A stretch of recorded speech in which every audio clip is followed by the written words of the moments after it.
अंकिता भंडारी को इंसाफ दिलाओ, कातिलों को फांसी की सजा तक पहुंचाओ अभियान छेड़ने वाले ज़्यादातर सोशल एक्टिविस्ट को, सामाजिक कार्यकर्ताओं को मौत के घाट उतारने की धमकी दी जा रही है, जान से मारने की धमकी दी जा रही है और उनको अपना मुंह बंद रखने की धमकी दी जा रही है, चेतावनी दी जा रही है।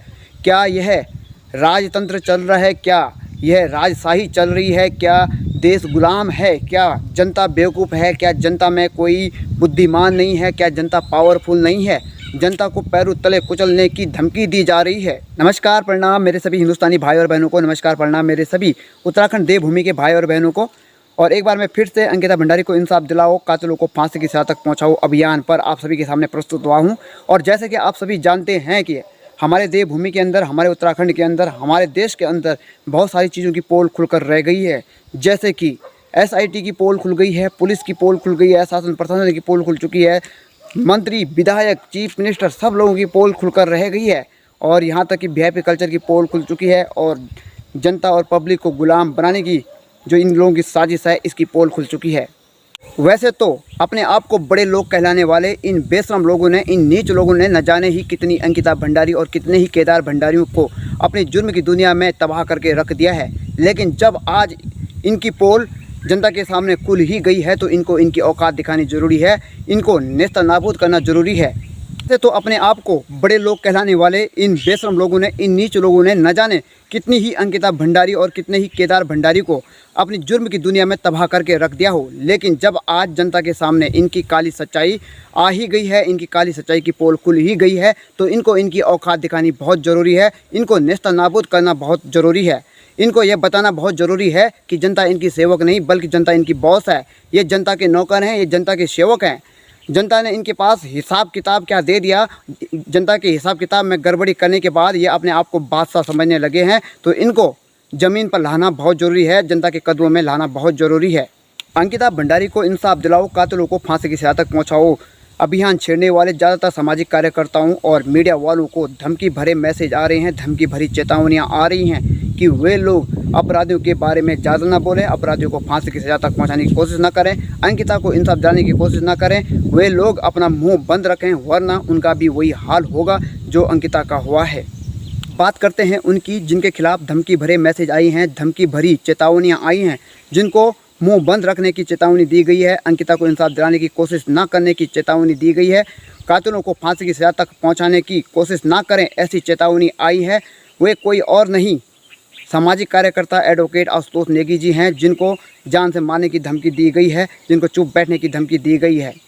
मैं जानता हूं कि एक आध लोग मेरी बातों पर सवाल चिन्ह जरूर लगाएंगे और ये सवाल करते हुए ज़रूर कहेंगे कि अपनी तरफ से कुछ भी मत बोलो, कुछ भी बड़ा चढ़ाकर मत बोलो। लेकिन मैं आपको भरोसा दिलाता हूं कि मैं अपनी तरफ से कुछ भी बड़ा चढ़ाकर बोलने का आदी नहीं हूं और ना ही झूठ फैलाने का कभी मेरे दिल ने मुझे कोई गवाही दी है। इसीलिए आपके सामने मैं वह वीडियो क्लिप जरूर रखूँगा जिसमें आशुतोष नेगी जी खुद से सबके सामने ये बात रख रहे हैं। क्योंकि मैं शुरू से ही इस प्रकरण को देख रहा था और मुझे जान से मारने की धमकियां आ रही थी। खबरों की माने तो सुनने में यह भी आ रहा है कि अंकिता के पिता, अंकिता के परिवार पर भी केस को रफा दफा करने का दबाव डाला जा रहा है।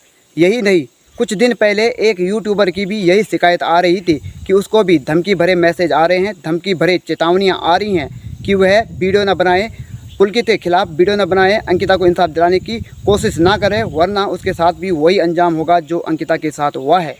कुछ दिन पहले कुछ सामाजिक संगठन के लोग SIT chief P Renuka Devi के पास भी गए थे और उनसे पुलकित आर्य के खिलाफ क्या सबूत इकट्ठा हुए हैं, VIP कौन है, इस बारे में जानने की कोशिश की थी। लेकिन उनकी तरफ से भी उन्हें कोई संतुष्टिपूर्ण जवाब नहीं मिला, बल्कि उन्होंने जवाब दिया कि असल में VIP कोई है ही नहीं। क्राउड फंडिंग पर सवालों के घेरे में आने पर आशुतोष नेगी जी ने एक चैनल को स्पष्टीकरण देते हुए कहा, जब वे क्राउड फंडिंग कर रहे थे तब कुल मिलाकर 49,000 रुपये इकट्ठा हुई थी। वो भी क्राउड फंडिंग इसलिए की जा रही थी क्योंकि अंकिता का परिवार गरीब था और वो इस केस को बिना पैसों के लड़ नहीं सकता था, बिना जनता की मदद से लड़ नहीं सकता था। लेकिन जब विरोधी दल ने उन पर आरोप प्रत्यारोप लगाए तो उन्होंने एक हफ्ते के अंदर उस क्राउड फंडिंग को बंद कर दिया था, ताकि उनको सवालों के घेरे में ना डाला जाए, उन पर शक ना किया जाए, उनकी रेपुटेशन को ख़राब ना कर दिया जाए। चैनल को बताते हुए उन्होंने कहा कि क्राउड फंडिंग में कुल मिलाकर उन 50,000 रुपये इकट्ठा हुई थी, लेकिन उसमें भी 1,000 रुपये उन्होंने अपनी तरफ से रखा था और 50,000 रुपये कलेक्ट कर अंकिता के पिता को सौंप दिया था ताकि वह अंकिता को इंसाफ दिलाने में, केस को लड़ने में मदद आ सके। लेकिन इस पर भी विरोधी दल के जो वकील हैं, महाअधिवक्ता हैं, उन्होंने सवाल खड़ा कर दिया।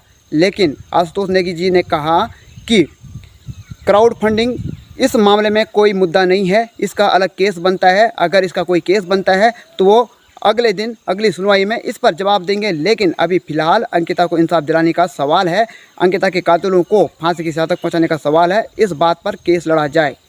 भाई और बहनों, अगर हम अंकिता हत्याकांड से हटकर बात करें तो कुछ दिन पहले, यानी कि अंकिता हत्याकांड से कुछ दिन पहले ही उत्तराखंड देवभूमि में एक और मुद्दा गरमाया हुआ था, जो फिलहाल अंकिता हत्याकांड के बाद दब सा गया है।